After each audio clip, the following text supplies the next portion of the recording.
Bienvenida a esta nueva exploración. Hoy nos vamos a sumergir en un texto antiguo que es realmente sorprendente, el tercer libro de los Macabeos. Mm, Y es curioso porque, bueno, su situación es particular. Algunas iglesias ortodoxas lo consideran escritura deuterocanónica, o sea, parte de su Biblia. exacto. Ujú. Mientras que otras tradiciones, pues católicos, protestantes, lo ven más como apócrifo. Ujú, Interesante históricamente, pero no digamos inspirado. exacto. Y esa diferencia ya nos da una pista, ¿no? Mm. De que es un libro singular. Hoy nos vamos a centrar en los extractos que tenemos, que cubren toda la obra, del capítulo 1 al 7. Perfecto. Y nos vamos directos al Egipto ptolemaico. Una época fascinante, ¿eh? Bajo Ptolomeo IV Filopátor. Hablamos del siglo III a.C. Y la historia arranca fuerte, justo después de una victoria militar importante de Ptolomeo contra Antíoco III, el Grande, en Zafia.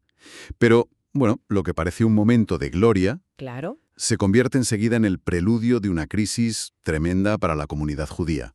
Primero en Jerusalén y luego, peor aún, en Egipto. Así es. El detonante es la decisión del rey de visitar Jerusalén y, en concreto, su famoso templo. Un acto que, bueno, no sabemos si por curiosidad o por reafirmar su poder, ¿Mm? va a poner en marcha una cadena de eventos de tensión, persecución y, al final, una resolución que el texto presenta como totalmente milagrosa. Vamos a ver qué nos cuenta. Pues venga, empecemos por ahí, por el contexto inicial. Capítulo 1. Ptolomeo gana en Rafia. Incluso se menciona que su hermana Arsinoe animó a las tropas, que él sobrevivió a un intento de asesinato por un tal Dositeo. Y tras esto, pues se lanza a una gira triunfal. Efectivamente. Y llega a Jerusalén. Allí los judíos lo reciben bien, ¿eh? Con saludos, regalos, lo normal según la costumbre de la época. Y parece que esta buena acogida, y la fama del templo, claro, Le pica la curiosidad. exacto, le despierta el interés. El texto dice que queda impresionado por la magnificencia, por el orden del lugar. Y aquí viene el primer problema gordo. Impresionado sí, pero decide que quiere entrar donde no se puede, donde solo el sumo sacerdote, una vez al año, podía entrar, el Sancta Sanctorum. El lugar más sagrado. Eso es. Le dicen claramente, no puedes, pero él... Él insiste. Y la reacción, claro, es de pánico total. Los sacerdotes intentan pararlo, le leen la ley, la gente se echa a la calle desesperada, hay lamentos, oraciones, un caos. Vamos, toda la ciudad en vilo. Toda la ciudad. Y el texto lo subraya bien. No quiso de ninguna manera ceder. Es un choque frontal. El poder del rey contra la ley religiosa judía. La tensión es máxima. Ante esta situación tan límite, el sumo sacerdote, Simón, hace una oración muy potente. Ocupa bastante del capítulo 2. Y es fascinante cómo invoca precedentes de ayuda divina. Sí, sí. Recuerda cómo Dios castigó a los gigantes del diluvio, a Sodoma, cómo hundió al faraón en el mar, cómo derrotó a Sennacherib. Básicamente pide, Señor, actúa ahora como actuaste entonces. Una oración de súplica total. Y según el relato, la respuesta es inmediata y espectacular. A ver, cuenta. Pues dice que Ptolomeo es golpeado por una fuerza invisible. Lo describe como si fuera sacudido como una caña por el viento. Ostras, Y queda paralizado y mudo en el suelo. Sus propios guardias tienen que sacarlo de allí, vamos, aterrados. Es una intervención divina, clarísima, física, para proteger el templo. increíble. Uno pensaría que después de eso, Reflexionaría. pues no. Y ese es un giro psicológico clave en la historia. Al recuperarse, nada de arrepentimiento. Al contrario, Se enfada más. vuelve a Egipto furioso, sintiéndose humillado, imagino, y planeando vengarse. Pero ya no solo de los sacerdotes, ¿eh? De todo el pueblo judío. Madre mía. Y esa venganza toma forma de decreto, un decreto terrible. Primero, una estela prohíbe la entrada al templo a cualquiera que no sacrifique a los dioses paganos. Ya empezamos. Y lo más grave, ordena un registro de todos los judíos para reducirlos a la esclavitud y marcarlos físicamente con la hoja de hiedra. ¿La hoja de hiedra, eso qué? Es importante, era un símbolo del dios Dionisio, o sea, no era solo una marca física, era imponerles un símbolo pagano en el cuerpo, un ataque directo a su identidad y a su fe. Una asimilación forzosa brutal, vamos. ¿Y si te resistes? Muerte. Pero también ofrece una salida, entre comillas. Quien acepte los ritos paganos obtendrá la ciudadanía alejandrina. Y esto, claro, provoca una fractura interna. Me imagino. Entre los que aguantan y los que ceden. Exacto. El texto es bastante honesto en esto. Dice que algunos judíos, por miedo o por buscar alguna ventaja social, pues aceptan, apostatan. Claro. Pero la gran mayoría se resiste. Intentan evitar el registro, sobornan a funcionarios y ven a los que ceden como traidores. Se nota la tensión interna que genera una persecución así. Y la cosa va a más, ¿no? Porque en el capítulo 3 la ira del rey ya se desborda. Sí, ya no es solo marcar y esclavizar. Ahora ordena reunir a todos los judíos de Egipto de todas partes para una ejecución masiva. A todos. Hombres, mujeres, niños. A todos. El relato intenta explicar esta escalada hablando de los prejuicios que había contra los judíos, que si eran exclusivistas, desleales por tener leyes distintas, que si se aislaban. Los tópicos de siempre, vamos. ¿Eso parece? El propio texto defiende su lealtad histórica, a pesar de sus diferencias. Y es interesante que también menciona que algunos vejinos griegos simpatizaban con ellos en secreto. Ah, mira. Sí, aunque no se atrevían a ayudar abiertamente. Muestra que la hostilidad quizá no era universal del todo. Y el rey incluso escribe una carta a sus comandantes, ¿verdad? Justificando todo esto. Sí, y está recogida en el texto. Es un ejemplo escalofriante de propaganda. Culpa a los judíos de arrogancia por no dejarle entrar al templo. Presenta su oferta de ciudadanía, a cambio de renunciar a su fe, claro, como un acto de generosidad que rechazaron. ¡Qué retorcido! Y los tacha de potenciales traidores. Prepara el terreno para lo peor. ¿Y la orden final de esa carta cuál es? Explícita y brutal. Que envíen a todos los judíos, hombres, mujeres, niños, insiste, encadenados a Alejandría para sufrir una muerte cruel y vergonzosa. Madre mía. Y no solo eso, amenaza con la muerte a toda la familia de quien los esconda y ofrece recompensas enormes a los delatores. Busca el exterminio total y usa el terror para lograrlo. El capítulo 4 describe cómo se lleva a cabo esto. Y es terrible. Mientras unos celebran la desgracia ajena, los judíos son arrancados de sus vidas. Describe escenas durísimas, ancianos maltratados, recién casadas llevadas a la fuerza, familias separadas, todos encadenados. Ya. Y el transporte en barco, en condiciones inhumanas, hacinados, sin luz. Pinta un cuadro de sufrimiento extremo, la verdad. ¿Y dónde los llevan a todos?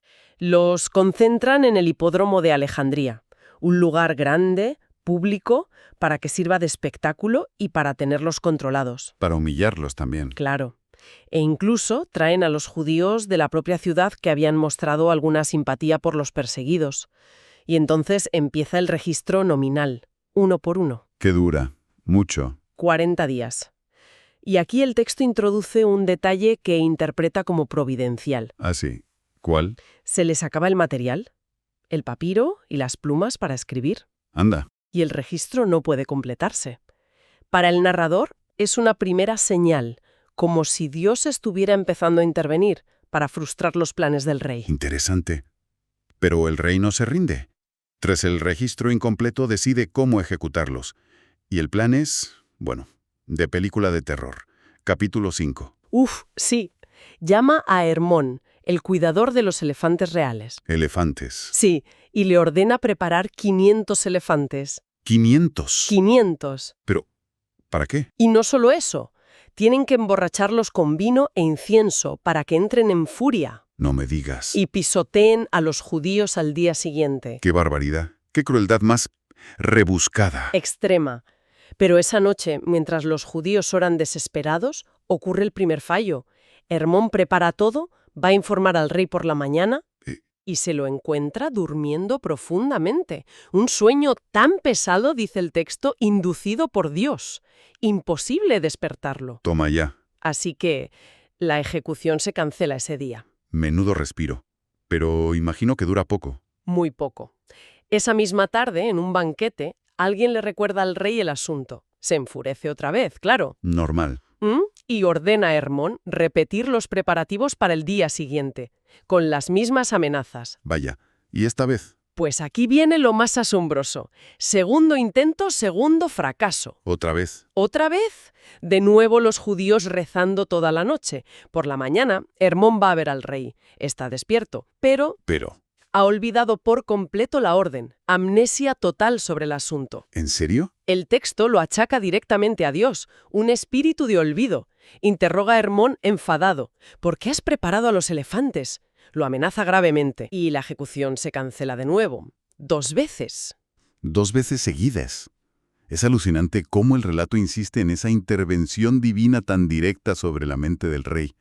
No es que cambie de opinión, es olvido inducido. Exacto. Sus propios consejeros empiezan a notar que algo raro le pasa, ¿no? Su inestabilidad. Ya me imagino, debían estar flipando. Pero esta inestabilidad, al final del capítulo 5, se convierte en una furia aún mayor. Peor todavía. Sí. El rey, comparado con Falaris, un tirano famoso por su crueldad, jura que esta vez no falla, que destruirá a los judíos sí o sí. Y no solo eso. No. Además, planea invadir Judea y destruir el templo de Jerusalén. La cosa escala. Ordena a Hermón preparar los elefantes otra vez, drogándolos hasta un estado de casi locura. Parece que esta vez, Esta vez va la vencida. eso parece. El capítulo 6 nos lleva al clímax entonces. El hipódromo lleno de gente esperando el espectáculo macabro, el rey allí supervisando, los judíos al límite de la desesperación. Al límite. Y en ese momento un sacerdote anciano, respetado, Eleazar, pronuncia una última oración pública, Ujú. muy emotiva. ¿Sí? Vuelve a recordar las grandes salvaciones del pasado. El Mar Rojo, Senaquerib, los jóvenes en el horno de Babilonia, Daniel con los leones, Jonás. Pide a Dios que manifieste su poder una vez más, que salve a su pueblo. Una última súplica desesperada. Y funciona. Y la manifestación llega. Justo cuando los elefantes, enfurecidos, cargan contra los judíos, el texto describe la aparición de 2 ángeles de espantosa forma. Ángeles. Sí, gloriosos y terribles, visibles para todos, excepto para los judíos. Curioso. ¿Iban a pisotearlos? Lo más impactante, los elefantes, en lugar de atacar a los judíos, se vuelven locos de miedo por los ángeles y se lanzan contra las propias tropas del rey, No. pisoteándolas y causando una masacre entre los atacantes. La amenaza se vuelve contra el verdugo.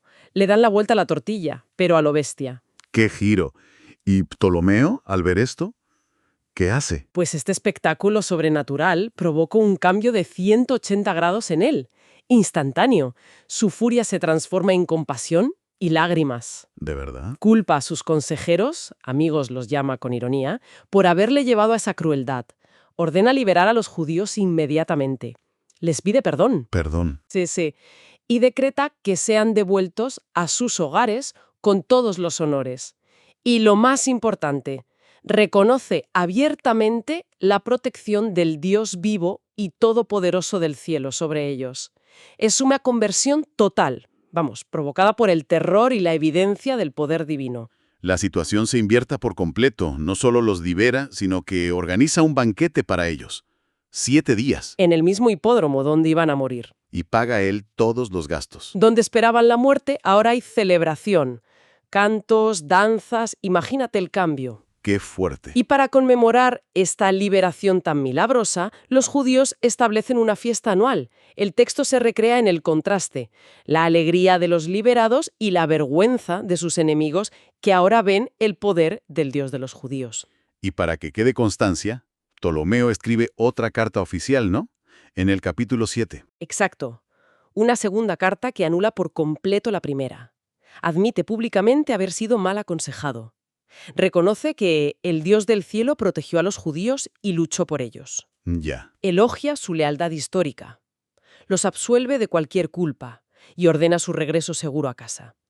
Y prohíbe, bajo amenaza, que nadie les moleste ni les reproche nada. Un cambio radical.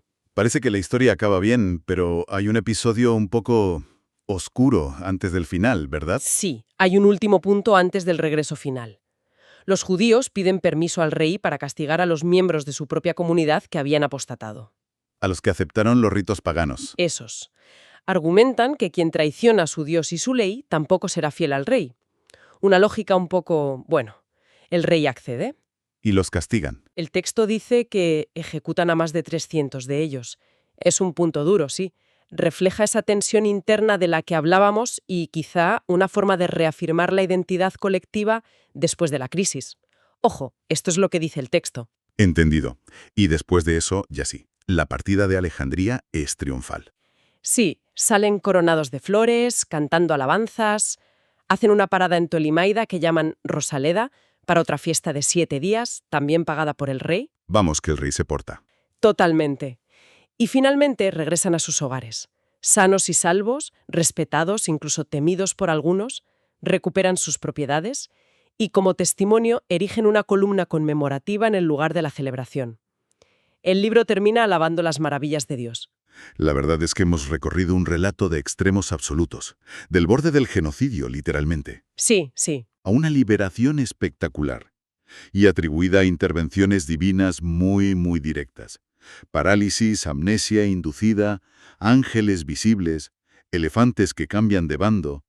Todo acaba con un cambio radical del perseguidor y el establecimiento de una fiesta para recordarlo. Sin duda. Es una narración que subraya muchísimo temas como la providencia divina frente a la arrogancia del poder humano, la eficacia de la fe y la oración en común en situaciones límite, y esa dinámica interna, ¿no?, de fidelidad frente a apostasía cuando te presionan al máximo. Ujú. Y lo que más llama la atención es eso, cómo atribuye los cambios de Ptolomeo, que parecen tan erráticos, tan psicológicamente inexplicables, a una acción directa y deliberada de Dios sobre su mente, sobre sus emociones.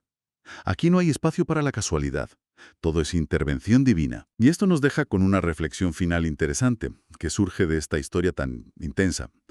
Pensando en estas intervenciones divinas tan explícitas, casi físicas, que describe, ¿cómo crees que este tipo de narrativas, ya fueran entendidas como historia literal o como relatos con una carga simbólica muy fuerte, pudieron funcionar? ¿Para qué? Dices. Pues para fortalecer la identidad, la esperanza, la capacidad de resistencia de una comunidad que, bueno, a lo largo de su historia se enfrentaría a tantas otras adversidades, a otros gobernantes hostiles. Es algo en lo que seguir pensando, ¿no? Desde luego, da para reflexionar sobre el poder de las historias para sostener a un pueblo en tiempos difíciles. Muy interesante.